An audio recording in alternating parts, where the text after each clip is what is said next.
감사합니다. 오늘 우리에게 주시는 하나님의 말씀은 에스겔서 33장 10절부터 20절까지의 말씀입니다. 에스겔서 33장 10절부터 20절까지의 말씀입니다.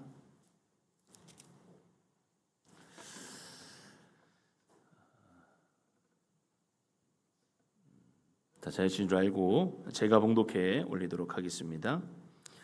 그런즉 인자야, 너는 이스라엘 족속에게 이르기를 너희가 말하여 이르되 우리의 허물과 죄가 이미 우리에게 있어 우리로 그들 가운데서 쇠퇴하게 하니 어찌 능히 살리요 하거니와 너는 그들에게 말하라. 주 여호와의 말씀이니라. 나의 삶을 두고 맹세하노니 나는 악인이 죽는 것을 기뻐하지 아니하고 악인이 그의 길에서 돌이켜 사는 것을 기뻐하노라. 이스라엘 족속아, 돌이키고 돌이키라. 너희 악한 길에서 떠나라. 어찌 죽고자 하느냐 하셨다 하라. 인자야, 너는 내 민족에게 이르기를 의인이 범죄하는 날에는 그 공의가 구원하지 못할 것이요 악인이 돌이켜 그 악에서 떠나는 날에는 그 악이 그를 엎드러뜨리지 못할 것인즉 의인이 범죄하는 날에는 그 의로 말미암아 살지 못하리라. 가령 내가 의인에게 말하기를 너는 살리라 하였다 하자. 그가 그 공의를 스스로 믿고 죄악을 행하면 그 모든 의로운 행위가 하나도 기억되지 아니하리니 그가 그 지은 죄악으로 말미암아 곧 그 안에서 죽으리라. 가령 내가 악인에게 말하기를 너는 죽으리라 하였다 하자. 그가 돌이켜 자기의 죄에서 떠나서 정의와 공의로 행하여 저당물을 도로 주며 강탈한 물건을 돌려보내고 생명의 율례를 지켜 행하여 죄악을 범하지 아니하면 그가 반드시 살고 죽지 아니할지라.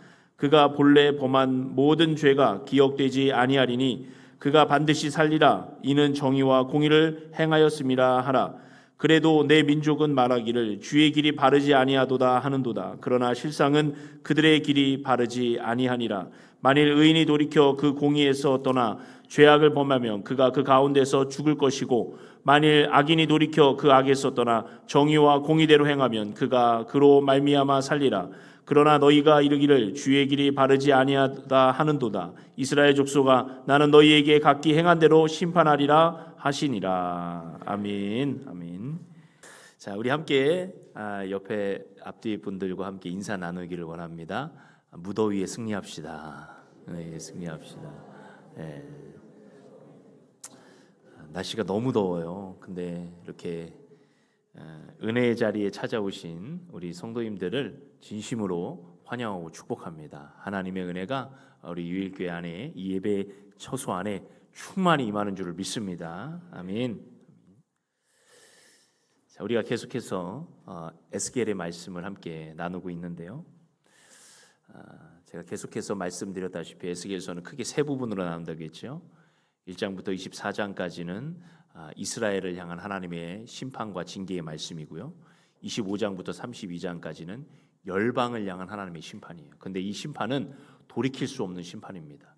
이방인의 심판은 돌이킬 수가 없어요. 왜냐하면 그들은 완전히 하나님을 버렸고 돌이키지 않으려고 작정한 사람들의 그런 악인들의 심판이기 때문이에요.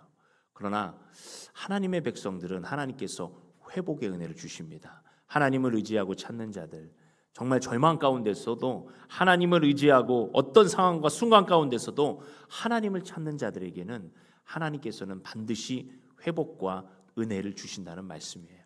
그래서 우리가 33장부터 이제 마지막 장까지는 이스라엘을 향한 하나님의 회복의 말씀을 주시는 겁니다.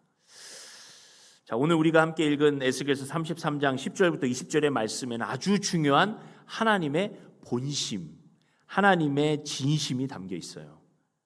여러분, 지금 이스라엘은 무너졌습니다. 예루살렘 성전은 완전히 무너졌어요. 온 나라가 완전히 무너졌어요. 이스라엘 백성들이 지금 바벨론이라는 낯선 땅에 끌려왔습니다. 그들에게 남은 기억은 무엇일까요? 죄에 대한 심판, 상실, 아픔, 절망, 이런 것들로 가득 차 있는 이 포로의 삶을 살아가고 있는 것입니다. 그리고 그들은 이렇게 말했어요. 33장 10절에 그런즉 인자야, 너는 이스라엘 족속에게 이르기를 너희가 말하여 이르되 우리의 허물과 죄가 이미 우리에게 있어 우리로 그 가운데서 쇠퇴하게 하니 어찌 능히 살리오 하거니와. 그들이 고백하는 거예요. 이제는 우리가 포로로 잡혀왔기 때문에 어쩔 수 없습니다. 우리는 너무 많이 망가졌습니다. 우리는 다시 시작할 기회가 없습니다. 라고 하면서 그들의 포로됨을 절망으로, 완전한 절망 가운데 끝내고 있는 거예요.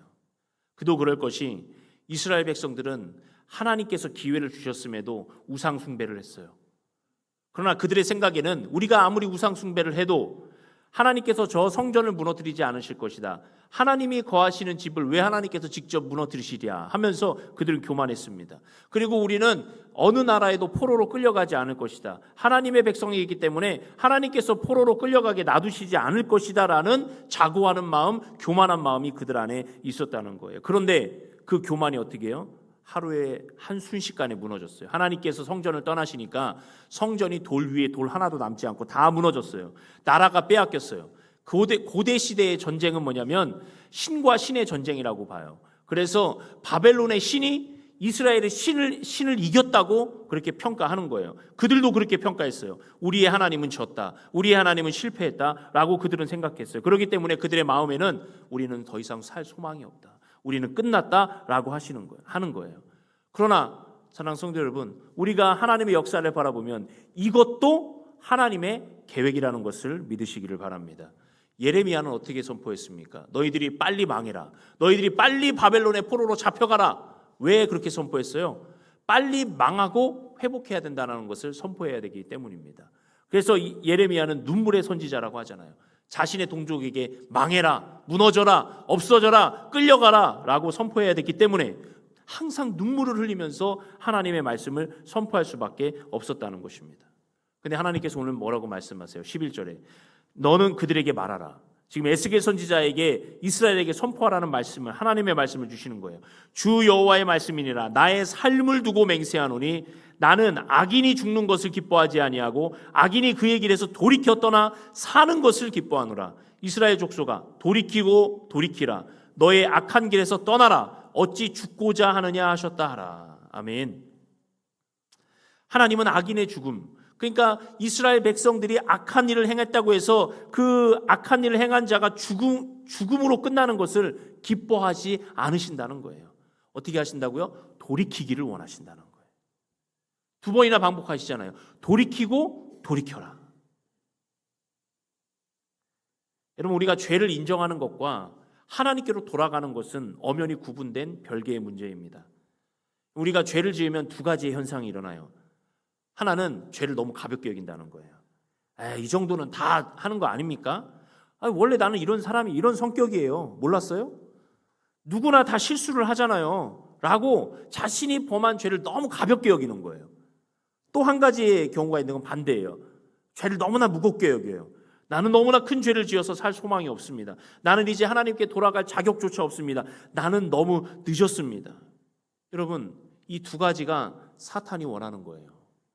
하나는 죄를 너무 가볍게 여겨서 죄를 짓고도 태연하게 살아가는 그런 삶을 원하는 것이고, 또 하나는 죄를 너무 무겁게 여겨서 그 죄에 짓눌려서 너는 그냥 죽을 수밖에 없는 실패자야 라고 생각하게 하는 것이 사탄의 계략이라는 거예요. 이 둘 다 하나님께 돌아가지 못하게 하는 거예요. 지금 이스라엘 백성들은 어땠습니까? 자신의 죄악을 알면서도 그들이 돌아가려고 하는 생각보다는 성전이 무너졌기 때문에 자기들은 끝났다 절망 가운데 있는 거예요. 그런데 하나님께서 말씀하시는 거예요. 그 길에서 돌이켜 떠나 너희들이 사는 것을 나는 기뻐한다라고 말씀하는 거예요. 여러분, 하나님은 죄를 절대 가볍게 여기시는 분이 아닙니다. 하나님께서 죄를 해결하시려고, 죄의 문제를 해결하시고 무슨 일까지 하셨습니까? 자신의 하나밖에 없는 독생자의 아들을 십자가에 내어 주셨다는 거예요. 죄의 값이 예수님이라는 거예요. 여러분, 저와 여러분은 얼마짜리 인생이라고 제가 말씀드렸습니까? 얼마짜리예요? 다 아시죠? 예수님짜리 인생이에요. 내가 내 연봉이 얼마, 내 인생이 얼마짜리, 이런 거를 여러분 따질 인생이 아니라는 거야. 우리가 하나님 앞에 구원받은 자는 예수님짜리의 인생이라는 것을 우리는 알고 우리의 죄의 값을 치르신 예수님의 은혜를 기억하며 우리는 하나님의 영광 가운데 살아야 되는 줄을 믿습니다. 하나님께서 우리에게 진정으로 원하시는 것, 죄인들을 향해서 진정으로 외치시는 것은 멸망이 아니라 최종 목적은 회복과 생명인 줄을 믿습니다. 돌이켜서 사는 거예요. 그래서 하나님께서 이렇게도 말씀하시잖아요. 11절에 다시 보면은 주 여호와의 말씀이니라 나의 삶을 두고 맹세한다. 여러분, 하나님의 삶을 두고 맹세한다는 것은 얼마나 큰 맹세가 될까요? 우리는 야, 너 뭐 걸 수 있어? 너 무슨 뭐 걸 수 있어? 하면 뭐 내 인생을 걸고 내 생명을 걸고 심지어는 우리 부모님도 거는 그런 이상한 일들까지 하잖아요. 근데 그 모든 게 다 유한한 것을 거는 거예요. 그렇죠? 내 생명을 걸어도 내 생명은 그냥 유한한 거잖아요.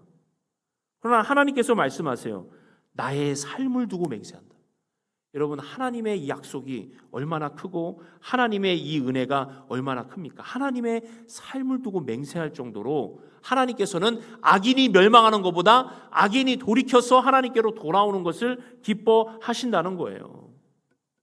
멀리 떠나가는 자녀를 향해 부모가 간절하게 외치는 그런 심정과도 같은 거예요. 여러분, 한 아들이 있었어요. 젊은 시절 아버지와 심하게 다투고 집을 떠났습니다. 그 후 방탕하게 살았어요. 가진 것을 모두 잃어버렸고 많은 사람들에게 상처도 주었습니다. 세월이 흐른 날 어느 날 문득 아버지가 생각났어요. 아버지에게로 돌아가고 싶다. 하지만 마음이 두려웠습니다. 아버지가 나를 받아주실까? 내가 저지른 일을 아버지가 알고 계실 텐데 나를 용서하실까? 라는 두려운 마음이 있어요. 근데 아버지에게 용기를 내어서 방법이 없기 때문에 편지를 씁니다. 아버지, 제가 아버지의 집으로 돌아가고 싶습니다. 아버지, 저를 받아주실지 모르겠습니다. 저는 너무나 두렵습니다. 제가 예전에 떠났던 기차를 타고 그 집 근처를 지나가겠습니다. 집 앞에 느티나무에 노란 리본을 하나 매달아 주시기 바랍니다. 그러면 아버지께서 저를 받아주시고 용서하신다는 뜻으로 알겠습니다. 만약 노란 리본이 보이지 않는다면 저는 그냥 지나가겠습니다. 라고 정말 간절하게 편지를 썼어요. 며칠 후 아들은 기차를 타고 이제 집으로 갑니다. 집이 가까워지자 심장이 두근거리기 시작했어요. 과연 노란 리본이 있을까? 창밖을 바라볼 용기가 없었습니다. 옆자리에 앉은 사람에게 부탁했어요. 저기 저 앞에 보이는 나무를 한번 봐주십시오. 저기에 노란 리본이 하나 달려있는지를 한번 찾아봐 주십시오. 부탁을 했어요. 그리고 자기는 눈을 감았어요. 기차가 마침내 집 앞으로 지나갑니다. 옆 사람이 창밖을 바라보다가 깜짝 놀랐습니다. 옆에 그 아들을 치면서 얘기합니다. 저 나무를 보세요. 아들이 물었습니다. 노란 리본 하나가 있습니까? 그러자 그 사람이 대답했습니다. 아니요, 하나가 아닙니다. 셀 수가 없습니다. 나무 전체가 노란 리본으로 가득합니다. 라고 그렇게 감탄하면서 바라봤다는 거예요. 여러분, 그 아들이 노란 리본 하나를 보지 못하고 그냥 지나칠까 봐 그 나무 전체에 노란 리본을 다 달아 놓았다는 것입니다. 그리고 그 아들은 기차에서 내려서 아버지에게 달려가는 거예요. 아버지는 내가 돌아오기를 기다리고 계셨구나라는 그 마음의 기쁨과 회복의 은혜가 그 아들에게 임한 것입니다. 그리고 그 아들이 그 은혜의 자리에 올 수 있었던 것은 자기가 마음을 돌이켜서 아버지에게로 향했기 때문이고, 또 하나는 그 아버지가 아들이 돌아오기를 간절히 기다리고 있었다는 이 두 가지가 만났기 때문에 그 아버지는 아들을 용서할 수 있었고 아들은 아버지의 용서를 받을 수 있었다는 것입니다. 사랑하는 성도 여러분, 이것이 하나님의 마음입니다. 하나님은 오늘도 누구든지 하나님께로 돌아오기를 기다리고 계신다는 거예요.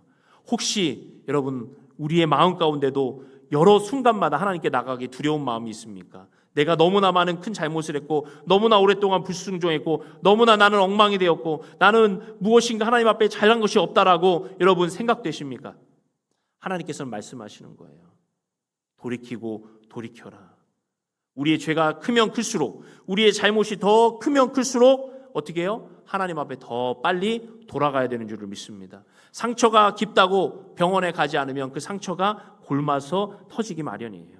상처가 깊을수록 빨리 치료를 받아야 그것이 상처가 더 이상 진행이 되지 않는 것입니다. 우리의 영혼의 죄악도 마찬가지고 영혼의 상처도 마찬가지예요.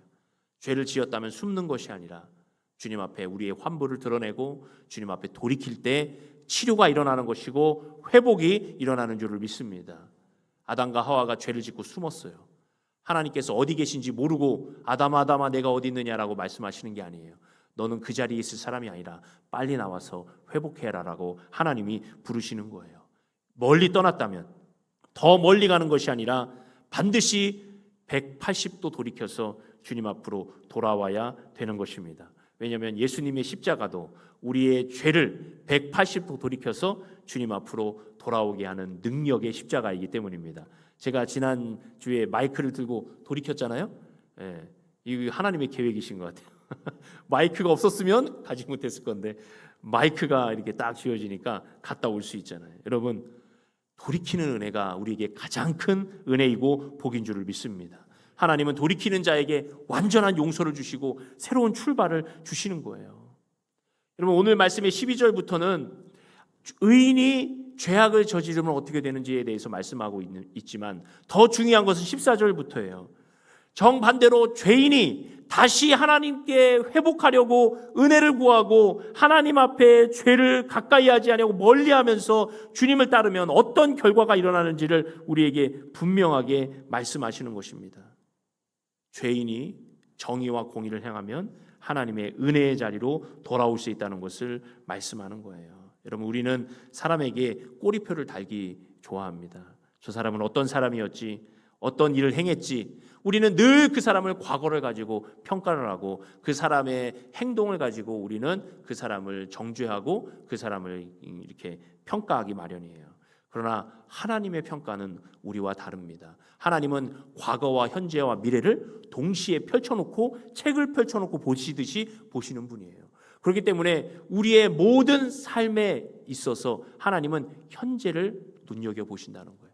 너가 지금 어떤 상태에 있고 어떤 삶을 살아가고 어떤 돌이킴을 하고 있느냐라는 것을 말씀하고 있는 거예요. 여러분, 우리가 어느 자리에 있던 그 순간, 회개로 돌이키는 순간 하나님의 은혜가 시작된다는 것을 분명히 알고 믿으시기를 축원드립니다. 14절과 15절입니다. 가령 내가 악인에게 말하기를 너는 죽으리라 하였다 하자 그가 돌이켜 자기의 죄에서 떠나서 정의와 공의를 행하여 저당물을 도로 주며 강탈한 물건을 돌려보내고 생명의 율례를 지켜 행하여 죄악을 범하지 아니하면 그가 반드시 살고 죽지 아니할지라. 아멘.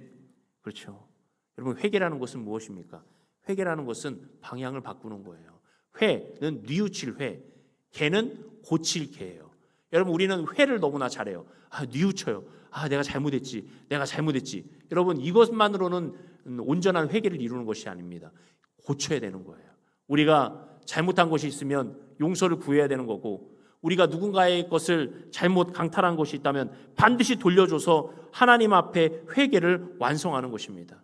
예수님은 삭개오에게 오늘 너의 집에 구원이 임했다고 말씀하셨어요. 왜냐하면 삭개오가 자신의 모든 잘못을 돌이키기로 작정했거든요. 가늠한 여인에게 말씀하세요. 나도 너를 정죄하지 아니하노니 다시는 가서 이런 똑같은 죄를 범하지 말아라. 이 여인에게 돌이킬 수 있는 방법은 뭐예요? 다시는 그런 감은 죄를 저지르지 않는 것을 이야기하는 거예요. 여러분, 사마리아 여인은 어떻겠습니까? 자신의 모든 과거가 자신을 짓눌렀고 뜨거운 태양 아래 아무도 보지 않는 가운데, 여러분, 사마리아는 지금의 우리의 여름 양산에서는 41도가 올라갔다고 해요. 비교할 수 없어요. 50도 이상이 올라가는 것이 사막입니다.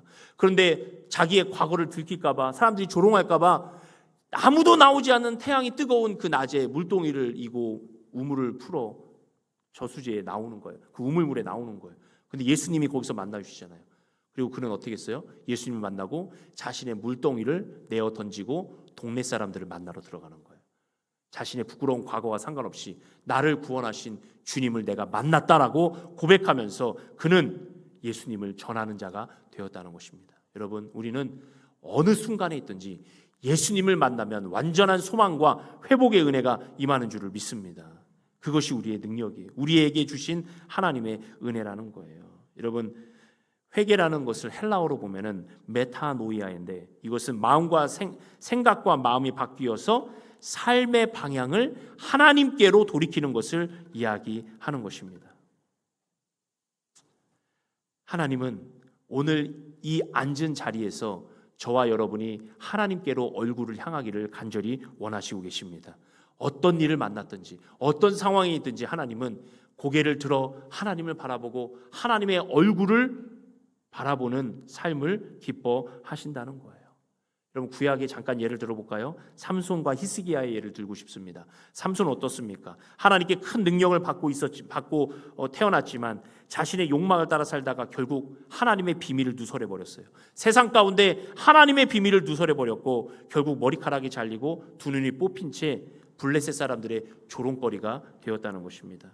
그러나 성경은 뭐라고 그 이후에 말씀하냐면 그의 머리털이 밀린 후에 다시 자라기 시작하니라. 할렐루야. 하나님께서는 그 죄악 가운데서도 삼손에게 기회를 주시려고, 하나님의 은혜를 주시려고 하나님의 역사를 시작하는 거예요. 여러분, 삼손이 마지막으로 블레셋에 그렇게 조롱거리가 되어서 끝나는 인생으로 하나님은 만들지 않으셨어요. 삼손이 하나님 앞에 회개하고 돌이켰을 때 어떻게 했어요? 삼손은 자신의 육신의 생명을 내어 걸고 마지막으로 하나님의 능력을 발휘해서 블레셋의 그 악한 세력을 물리쳤다는 것입니다. 그리고 그의 영혼의 생명을 구원을 받았다는 거예요. 여러분, 히스기야도 마찬가지예요. 히스기야도 심각한 병에 걸려서 이사야 선지자를 통해서 내가 죽고 살지 못하리라라고 선고를 받았어요. 그러나 히스기야는 절망 가운데 주저앉지 않았습니다. 얼굴을 벽으로 향하여서 하나님께 통곡하면서 기도했어요. 그래서 하나님께서 뭐라고 말씀하셨습니까? 내가 내 기도를 들었고 내 눈물을 보았노라 라고 말씀하셨어요. 내가 너를 낫게 하겠다.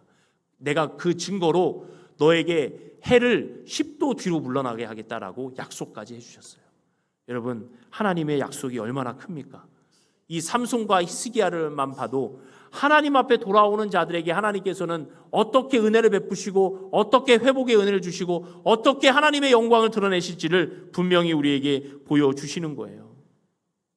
사랑하는 성도 여러분, 때로는 사는 것보다 죽는 것이 더 쉽고 편하게 느껴질 때도 있습니다. 그런 절박한 상황에 우리가 빠질 때도 있어요. 사는 것은 어떻게 해요? 견뎌야 되고 용서해야 되고 인정해야 되고 돌이켜야 되고 다시 시작해야 됩니다. 근데 죽음은 한순간 모든 것을 끝낼 수 있는 편안한 방법이라고 생각하는 사람들이 많다는 거예요. 고통이 너무 크면 차라리 죽는 것이 편하다라고 생각할 수도 있다는 거예요. 그러나 그것은 너무나 위험한 착각입니다. 여러분, 죽음은 끝이 아니에요. 성경은 한 번 죽는 것은 사람에게 정해진 것이요 그 후에는 심판이 있다고 말씀하고 계세요. 여러분, 우리가 죽음으로 고통의 현실을 벗어난다고 해서 모든 것이 편안하게 끝나는 것이 아닙니다. 성경은 죽음 이후에 하나님 앞에서 받는 심판이 얼마나 크고 두려운지를 우리에게 경고하고 계세요. 여러분, 죽는 길이 쉬운 길이 아닙니다. 하나님은 오늘도 생명을 살려 영원한 생명을 우리에게 주시기를 원하신다는 것을 분명히 믿음으로 고백하시기를 바랍니다. 하나님께서 우리에게 주시는 길은 죽음의 길이 아니라 결국은 영원한 생명의 길이라는 거예요. 그래서 하나님께로 돌이키는 자를 하나님께서는 기뻐하실 뿐만 아니라 하나님께서 완전한 회복과 은혜를 주시는 거예요. 16절에 그가 본래 범한 모든 죄가 기억되지 아니하리니 그가 반드시 살리라. 이는 정의와 공의를 행하였음이라 하라. 아멘. 반드시 산다라고 말씀하세요. 여러분, 하나님의 회복이 얼마나 큰지 여러분 한번 생각해 보시기 바랍니다. 본래 범한 모든 죄가 기억되지 아니하신다고 했어요. 여러분, 사람은 기억을 가지고 살아갑니다. 쉽게 그 기억을 지울 수가 없어요. 기억을 생각해서 지웠다고 해도 몸에서 막 반응하는 것이 우리의 삶의 한계예요. 그러나 여러분, 하나님의 용서의 수준을 보십시오. 시편 103편 12절 동이 서에서 먼 것 같이 우리의 죄가를 우리에게서 멀리 옮기셨으며. 아멘. 이사야 38장 17절 마지막에 뭐라고 말씀하고 있어요? 내 모든 죄를 주의 등 뒤에 던지셨나이다. 여러분, 하나님의 등 뒤는 하나님이 절대 바라보시지 않는 공간이에요. 하나님께서 우리의 죄를 용서하시고 등 뒤로 던져버리셨다고 고백해요. 말씀하세요.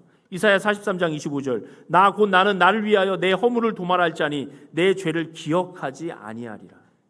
미가 7장 19절에 다시 우리를 불쌍히 여기셔서 우리의 죄악을 발로 밟으시고 우리의 모든 죄를 깊은 바다에 던지시리이다.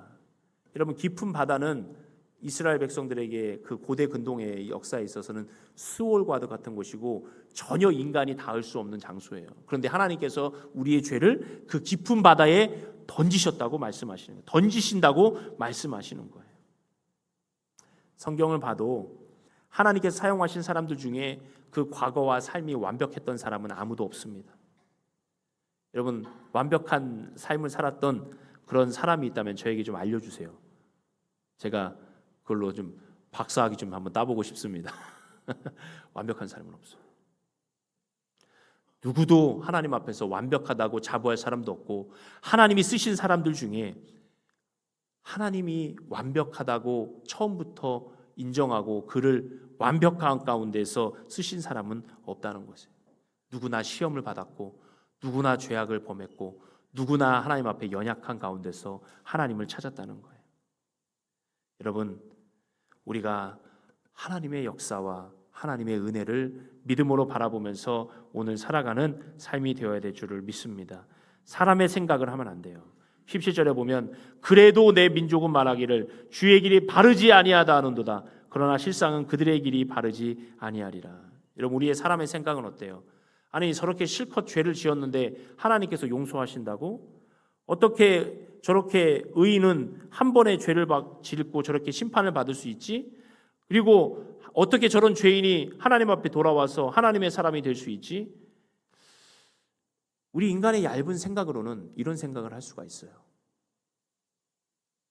그래서 때로는 하나님을 원망하는 소리들이 너무나 많이 있잖아요. 하나님께 돌이키기를 싫어하는 자들의 핑계에 불과하다고 말씀하시는 거예요. 여러분, 하나님의 생각은 인간의 생각보다 깊고, 하나님의 계산은 인간의 계산보다 훨씬 더 정확하고 완벽하시다는 것을 우리는 믿어야 됩니다. 하나님의 지혜를 의심하면 안 돼요. 하나님의 말씀을 의심하면 안 돼요. 하나님의 말씀을 왜곡해서도 안 돼요. 하나님은 우리에게 하나님의 기준으로 우리를 바라보십니다. 그런데 그 기준이 이 세상의 기준과는 달라요. 하나님의 기준은 우리를 용서하시기를 원하시고, 하나님의 기준은 어떤 죄라도 하나님 앞에 나올 때 용서하신다는 은혜가 있다는 것입니다. 그래서 여러분, 오늘 순간에라도 하나님 앞에 우리의 죄를 고백하면 하나님은 용서해 주시는 하나님이 되신다는 거예요. 오늘이 중요한 거예요. 오늘 나는 어떻게 주님 앞에 고백하며 살 것인가? 오늘 나는 하나님 앞에 어떤 자세로 나아갈 것인가? 여러분, 하나님께서 주시는 마지막 날은 먼 훗날이 아닙니다. 바로 오늘이 내 삶의 마지막이라 생각하면서 주님 앞에 나아가는 삶을 주님은 기뻐하신다는 거예요. 여러분, 주님의 시간을 카이로스의 시간이라고 해요. 카이로스는 뭐예요? 하나님이 역사하시는 순간의 시간이에요. 하나님의 때라는 거예요. 여러분, 우리는 오늘 시간이 흘러가는 째깍째깍 흘러가는 이 크로노스의 시간을 살고 있어요. 12시, 3시, 6시. 우리는 이 시간과 공간의 한계에 묶여진 삶을 살아가고 있지만 하나님의 시간은 우리와 다릅니다. 하나님의 시간은 카이로스의 시간이에요. 하나님의 때, 나를 변화시키는 순간, 나에게 오늘 주시는 하나님의 은혜의 그 순간이 하나님의 카이로스의 시간이에요.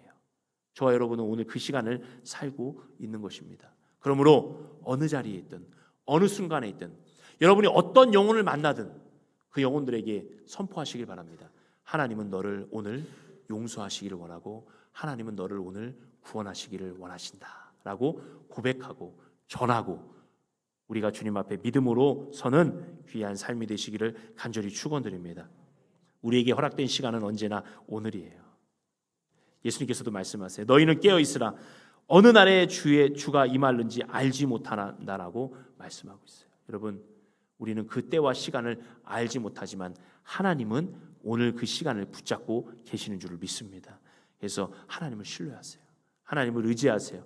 어떤 순간에 있든지 나에게 은혜를 주시고 나의 모든 삶을 바꾸시는 하나님의 은혜를 여러분 오늘 붙잡고 기억하시기를 간절히 축원합니다. 그 은혜의 삶이 저와 오늘 여러분의 삶을 인도해 가시는 거예요. 오늘 말씀의 제목처럼 어떻게 해요? 돌이키면 삽니다. 할렐루야. 한번 고백해 볼까요? 시작. 돌이키면 삽니다. 할렐루야. 하나님께서 오늘 돌이키는 자에게, 하나님의 말씀을 붙잡고 나가는 자에게, 하나님의 능력을 의심치 아니하고 하나님의 시간을 따라 믿음으로 가는 자에게 하나님은 오늘도 살려주시는 은혜, 살게 하시는 은혜, 영원한 생명의 은혜를 주실 줄을 믿습니다.